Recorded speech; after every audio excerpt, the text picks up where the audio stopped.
This video will guide you through the assembly process of the Rome. For this assembly, you'll need the following tools: box cutter, wire cutter, a set of wrenches, Phillips screwdriver, tire pressure gauge. The first step is to remove the bike out of the box.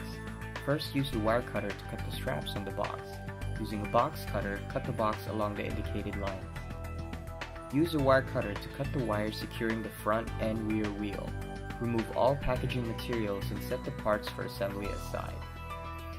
Inside the box, you should find the following: charger, carrying case, pedals, pedal cranks, mirrors, toolkit, U-lock, cell phone holder, rain poncho, screws and mounts, and a water bottle.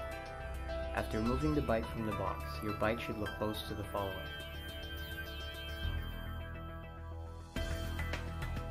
Let's now check the battery.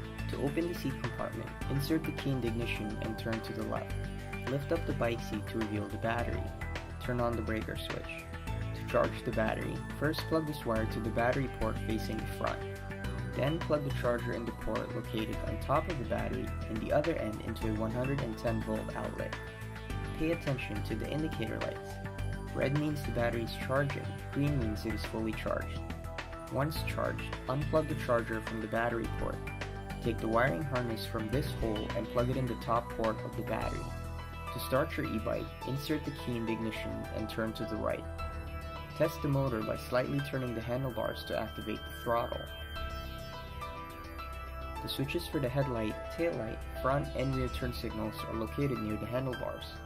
Check to make sure the headlight and turn signals on the front are working. Make sure to check if the rear turn signals are working properly in addition to the brake light. To install a carrying case, place it on the mount and open the lid. Make sure to line up the holes with the slots and place the 4 screws with washers through the top. Slide the mounts underneath and attach the nuts provided on the bottom. Use a wrench to secure the nuts on the bottom and tighten all 4 screws on top with a screwdriver. Close the lid and the carrying case is installed.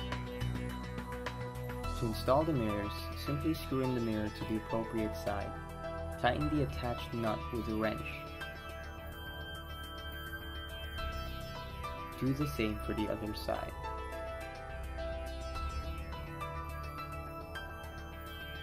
The last piece you need to install are the pedals. This bike does not have similar pedals. Check the markings in each pedal to determine which side they should go on.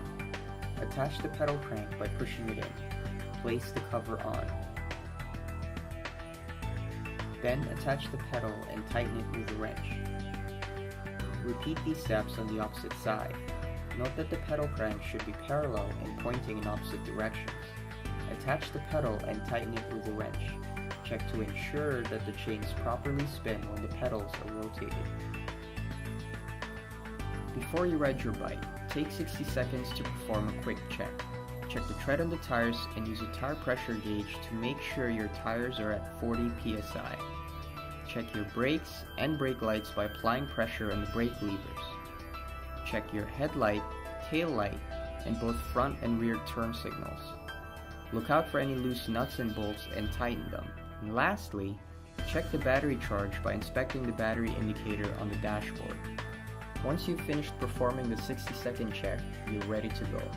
Remember to always wear a helmet and observe the rules on the road. Be safe out there. If you experience any difficulties or have any questions, visit us at www.daymak.com.